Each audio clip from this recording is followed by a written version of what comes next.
Hi friends, అందరూ ఎలా ఉన్నారు? బాగున్నారా? ఈరోజు నేను మీకు ఎండ్రకాయలు ఎలా శుభ్రం చేసుకోవాలో చూపిస్తానండి. చూడండి ఎలా చేస్తున్నామో. ఈ ఎండ్రకాయలు అనేవి సముద్రం దగ్గర దొరుకుతాయండి. వీటి పేరు చిలచెంటకాయలు అంటారు.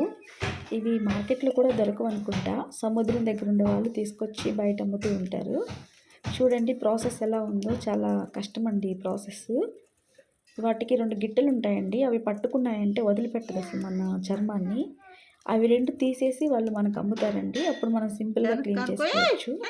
చూడండి ఎలా చేస్తున్నారో. శుభ్రంగా క్లీన్ అయిపోయాక ఉప్పు వేసుకొని మనం ఇలా క్లీన్ చేసుకోవాలి. చూస్తున్నారు కదా, అలా శుభ్రం చేసుకోవాలి. ఇవి నేను రేపు మార్నింగ్ మీకు కర్రీ చేసి చూపిస్తాను. మీరు చేయాల్సిందల్లా సబ్స్క్రైబ్ చేసుకోండి ఛానల్ని. రేపు మార్నింగ్ కోసం మీకు కర్రీ చూపిస్తాను. నచ్చితే లైక్ చేయండి, షేర్ చేయండి, కమెంట్ చేయండి. Thank you for watching friends. చూస్తున్నారు కదా, చాలా టేస్టీగా ఉంటుంది కర్రీ. ఇవి మనకి బాలింతలు, పథ్యం ఉన్న వాళ్ళు కూడా తినొచ్చండి ఈ వెంట్రకాయలని. వీటిని చిలసంటకాయలు అంటారు. ఏం కాదు, వాళ్ళకి పెడుతూ ఉంటారు, బాలింతలకి అలాగ పెడుతూ ఉంటారు. చాలా బాగుంటుంది. పథ్యం ఉంటారు కదా, ఏమైనా బాగాలేనప్పుడు, జ్వరం అప్పుడు, అలాంటప్పుడు కూడా ఇది తినిపిస్తూ ఉంటారు. Thank you for watching. Wait చేయండి.